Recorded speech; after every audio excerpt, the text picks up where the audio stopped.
Well, this is Dr. Paul Cottrell, and I'm going to be doing an update on just the cold season in the United States. So, before I do that, please help support my work by making sure that you subscribe to all my channels. I have 4 channels on YouTube. I have Brighteon, Bitchute, and Rumble. I also am doing live streams on the different channels, so make sure you subscribe to all of them. Lately, I've been doing a dashboard live stream where it shows the telemetry of the market. So that way you can watch the market and any breaking news. So it's a little different style than this kind of style where I'm just sitting here and talking. But the next few videos that I'm doing are going to be just a sit down, just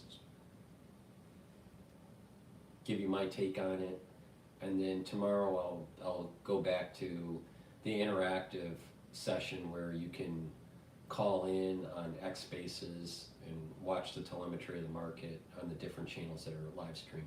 I'm live streaming also on Rumble, not during this broadcast, but going forward. So just pay attention to those live streams. You'll see the live stream on the big channel, and then also either on the small YouTube channel or the smaller YouTube channel, and you might see it on Rumble or even Brighteon. Brighteon has a few quirks to it, so I'm still not sure if I'm going to do live streaming on Brighteon yet. But Rumble is pretty good for live streaming. So please make sure you subscribe to all my channels, the 4 channels on YouTube, Brighteon, Bitchute, and Rumble, and help support my work by donating. You can donate through Stripe, PayPal, or buy me a coffee on my website, the-studio-reykjavik.com. So what I want to do in this short video is I want to go over the updates of the cold season. So we're going to be talking about SARS-CoV-2, RSV, and influenza A. Now, the previous video I just did was more focused on H5N1 avian influenza, all right? But there are people that are getting influenza that's not H5N1. It's primarily influenza A, and there's many different types. So I want to just focus on the 3 big ones that are happening, all right? So with SARS-CoV-2, there's 2 ways to look at it: hospitalizations or wastewater surveillance, all right, for all 3 of these: RSV, influenza A, or SARS-CoV-2. So in terms of SARS-CoV-2, low risk, low in the surveillance, wastewater, and low risk with the hospitalizations, all right? So with that, the test positive rate is 4%. That is from data that came in the week ending November 30th. Hospitalizations for SARS-CoV-2 is 1.5 per 100,000. So take a look at your population and figure it out that way. But for every 100,000 people, roughly 1.5 of them has SARS-CoV-2. And that data is coming from the week ending November 16th. So there's a little bit of lag in the data set. Death rates are at 0.9% of all deaths in the United States, and that data is coming from November 30th data set. So low risk. Everything's low in the surveillance data and actually in the hospitalizations. RSV, all right, this is more problematic for children, but also for geriatrics, all right? It's barbelled. People that get older and their immune system isn't working so well, or when you're young and you just don't have an immune system. A lot of people don't realize this, and I'll go into a little bit of a deep dive on this. So when someone is born, right, they it takes about 6 months before they can start creating antibodies. So they get some of their antibodies through breastfeeding, right? I'm talking about in a natural setting, right? Not inoculations. So, but the body, the body of a child doesn't create IgGs, all right? It will create IgMs. So it does create antibodies. The child does create antibodies. But it doesn't create the same categories of antibodies at the correct concentrations. And it takes about 6 months before the thymus starts to develop. All right. So the child is more dependent on the mother in terms of getting the antibodies it needs from, right, through the breastfeeding. All right. So that's in the natural context. But as the thymus starts to develop, then it's able to produce other antibodies. Okay? So with that said, if a child is genetically fine, there's no problems with its immune system, and it gets sick when it's young, especially in its first few months of life, they're in a sweet spot where they could contract a virus really easily and not be able to fight it. All right. But as they are starting to develop their thymus, they start to create, they're able to create antibodies, but because they are a new human, right?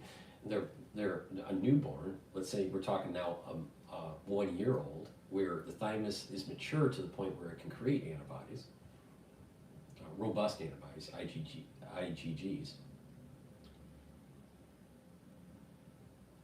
That 1 or 2 year old is traversing their environment, and they're going to be exposed to pathogens. All right. So, because they're new, they're a newborn, right, or 1 year old, they've never been around these pathogens before.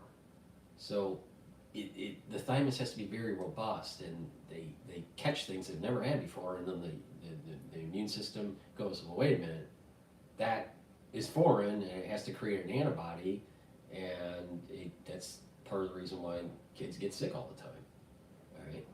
But over time, what will happen is that there's going to be a reservoir of memory cells, of T cells and B cells, that allows for the child to recognize a pathogen from its environment. But because it's a newborn, it's never been around pathogens before, and it takes time for it to get online, with its immune system to be able to recognize its environment. All right. So they get sick all the time because they don't really have memory cells. All right. Now the other side is that when you're geriatric, your immune system starts to go down, and your memory cells start to fade. Right. It may be in the interstitium, but the amount of memory cells and the activation of those memory cells start to dwindle. When you get older, as you go through adolescence, right, and into adulthood, your thymus starts to shrink. So it's very robust when you're very young. You build up antibodies, and then as you get older, your thymus shrinks to the point where it's perhaps non-functional. All right. There's a theory that it's totally gone, and there's another. There's some evidence that says it's not. It's just it's very small, and it does have some functionality. But the thing is that you've built up this reservoir of your environment. Now we are species where we evolved based on the environment that we could walk in, not drive or fly in. So, because of globalization, depending on when you start to globalize, depends on what kind of antibodies you have. Because once your thymus shrinks, you don't have as much of a robust immune system, assuming you're genetically fine with your immune system.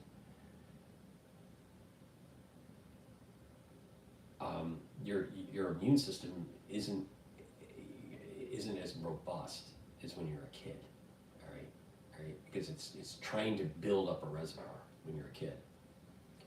So, play a mind experiment for a second. If you were in a completely sterile environment, theoretically, during your childhood, and you didn't build up B cells and T cells, and then eventually your thymus starts to dwindle, then what will happen is you are in your adulthood and you don't have a very robust immune system. And it's even worse when you get into your geriatric years. But if you're exposed to pathogens when you're younger, right, and you have a robust immune system, it most likely will carry you on into your adulthood and into your geriatric years. But in your geriatric years, your B cells and T cells will start to dwindle. All right? So the thymus is really important for children. But one side of the problem with newborns is that they've never been exposed to pathogens before, so they have to build up an immune system. On the other side of the spectrum is that the thymus has shrunk to almost nothing, and you can create antibodies, but it's not as robust. Your immune system is not as robust as when you're when you're in your geriatric years. Your immune system is not as robust as compared to a healthy child. All right. Now, of course, there are children that have genetic problems with their immune system, different types, and that causes problems with developing a robust immune system. But so you got this barbell of the population that could be exposed to RSV. Children that are trying to build up a robust immune system, but they've never been exposed to these types of pathogens, and it can be a problem. And then when you're in your geriatric years, where you have a weakened immune system, your memory cells in your adulthood years and from your childhood starts to dwindle, and it's not as robust. So this is part of the reason why people in their geriatric years can't fight infection as well. All right, it's not the only reason, but it's a big reason. All right, so there's a barbell of this distribution. It's bimodal. So this characteristic about the immune system for the older generation and for the young is the reason why the RSV is a problem. All right, it's primarily for children, but also for geriatrics. So get back to the update. So RSV is moderate and increasing for this year. Okay, so RSV is the pathogen to watch out for. All right, that's active. That's going around. So if you're older, be concerned about in your area an increase in RSV, and if you have children, same thing. RSV is increasing. Risk factor is moderate and it's increasing. Now, influenza or just the flu, all right, I did a video about highly pathogenic H5N1, so we're talking about the other types of influenza. That level is increasing across the country, all right? Now, my take on this is that compared to last year, I believe it's lower.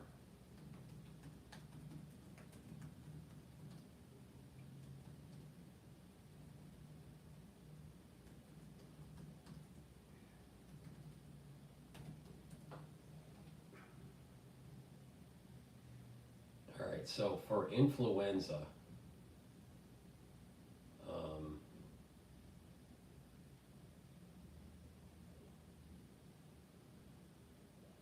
yeah, the severity outlook is, compared to last year, is to be lower. So, which is a good thing, all right?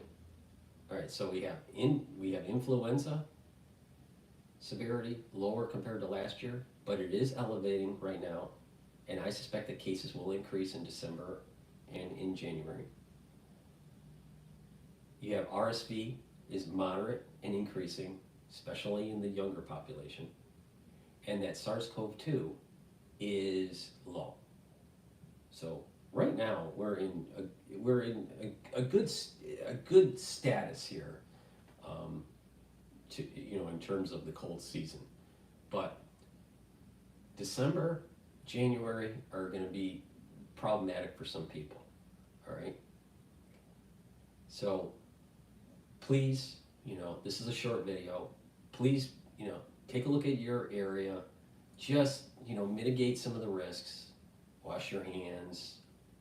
Follow some of my advice, and and listen to my other videos and what you need to do. But that's not the purpose of this video. This video is really just to give a little bit of an update on what's going on. Low risk for SARS-CoV-2 right now in the United States. Elevated risk for RSV for young and for the elderly. And influenza increasing, but the season, the flu season, is, the outlook seems to be, projected to be lower than last year. So that's all good news, all right? But you got to pay attention to your local area, all right? I do think, like I said, that cases in December and in January will be increasing. And I have explained in different videos on what you need to do to mitigate that. So that's my update on the cold season in the United States. Please help support my work by making sure that you subscribe to all my channels. Make sure that you ask your social media to follow me, all right? I'm censored on YouTube, all right? And I've done the best that I can to work around the censorship. Code words and whack-a-mole, because I have all these different channels and all this stuff. But follow my work. I've been doing these live streams. I'm also live streaming on Rumble and on the 2 channels on YouTube. I might be doing live streaming on Brighteon. I'm a little dissatisfied on how the streaming service works with Brighteon at the moment. But follow me that way and help support my work. I have thousands of videos for free to try to help support people's health, to help explain what's going on in finance and what's going on in current events, geopolitically and domestically. So I provide a lot of information, thousands of videos for free. But it's through people purchasing the products on my store, donating them on my website, the-studio-reykjavik.com, and being a paid member to my Patreon channel. It's through that interaction and activity by the audience that allows me to do this. So thank you very much for supporting my work throughout the years. I greatly appreciate it. But we are going through some tumultuous times. And if you listen to my last video, you'll understand some of my concern. I've done the best that I can to try to explain what I see around the corner. I've navigated you this far for the ones that have been following me throughout the years, and I can navigate you through these crises further into the future. So just pay attention and continue to help support my work. Please ask your social media to follow me. I am censored. YouTube bleeds my subscribers every time I post. So it'd be nice if I can find a viewership that tries to break the algorithm of YouTube. What will happen is I get a pulse of new subscribers, and then what happens is that YouTube, as I'm publishing new videos, it bleeds them down. Every time. If I stop publishing, it's flatlines. It flatlines, I don't lose anything. But the moment I start publishing, boom, they start doing it again. And I've tested it on these different channels that I have, and they do it on all the channels.